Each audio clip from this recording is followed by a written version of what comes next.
coming all the way. Oh no, you're not sitting in the right order. Then I get all confused. Here you have the microphone. Yeah, thank you. Okay. This is the remote.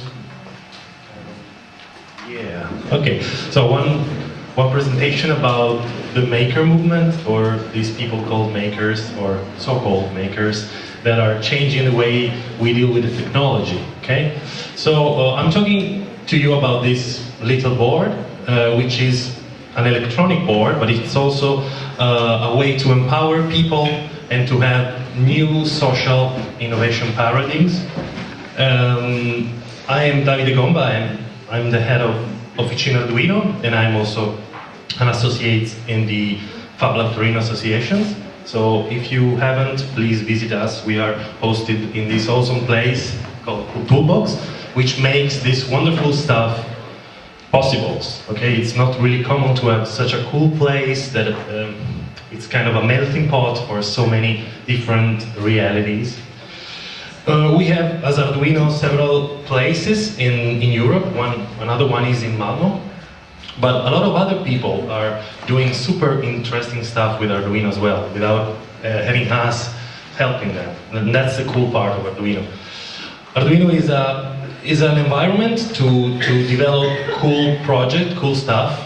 Basically everything your mind can imagine. And you can do it by yourself, because the platform itself is presented in these different products. But the cool part of it is that since if you go on the site and you go in the download section, you can download the topology, the circuits of the board, and then you can build your own. Which means that a lot of other people all around the world, they build their very own Arduino. And they are obliged to release it in the very same license, which enables us to, how can I say, bring back the innovation they did to the product, as they did with ours, okay? This is super awesome, Silvia. She makes tutorials about building stuff with Arduino on the internet, and I love to use Silvia to, how can I say, explain the average use of Arduino, which is uncommonly young and uncommonly, most of the time, also female, which normally are expected not to be so keen in soldering and having done with circuits. But I mean, a lot of people are experiencing a very easy approach in making steps in this development, like Silvia. With Arduino, a lot of projects are done, like this Back to the Future product that came back to reality a few years ago. I don't know if you guys have you seen Back to the Future? Yeah, okay. Yeah. It's a generation movie. I'm not always sure that people is getting old anyway. With Arduino, you have also scientific laboratory-like machines built up. This guy from Brazil, he built his very own pH analysis probe, and he released it online. If you go on that site, pH Arduino on Google Code, you can build your own. And he would have spent a lot of more money if he would have bought it, and maybe his university couldn't afford it. People build experimental products for, in this case, to translate sign language and for disability issues. Arduino has been used also in bottom-up Internet of Things citizen sensors, like it happened in Tokyo back in 2010 when the Fukushima disaster appeared, and this distributed way to how can I say, tell TEPCO, which was the company besides the Fukushima place, and the Japanese government, they were saying there was no nuclear escape from the plants, but this map that was updated in real time from different sensors all over Japan wasn't telling that, and this was one of the first example of citizens censorship. You have Arduino used in this kind of products, which are, like the Portuguese guy who talked before, are the 3D printers. This one's made from Joseph Prusa. It's called a RepRap Prusa, E3.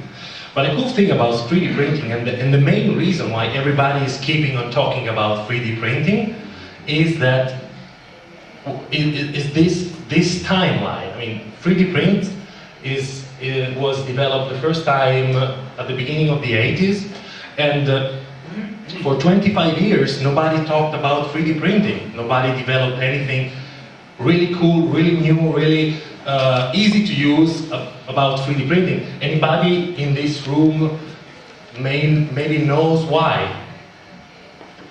Anybody could think about the reason why 3D printing wasn't being, I mean, as hype as now in these early 25 years of the development of 3D printing technology? Because the 3D printing, because actually the patents expired. So patents expires in 25 years. And now NASA itself is funding 3D printing, because open source 3D printing like RepRap way to build 3D printers, because it's open source, because they don't have to pay for patents. And I often quote this teacher who's been teaching for many years in the Turin Polytechnical School, which actually Angelo Raffaele Meos actually is trying to, his proposal is to rethink the duration of patents, because 25 years was a nice, how can I say, the investment you had back at the beginning of the 19th century. But nowadays, how do you match nowadays? I mean, the beginning of 19th century, 25 years nowadays. I mean, he thinks it's 6 months. So think about the latest Apple product, not to say Google product. I mean, or any other kind of product released open source, like letting anybody else to fork it, to rethink it, to use the innovation within that product. After 6 months, it's been launched.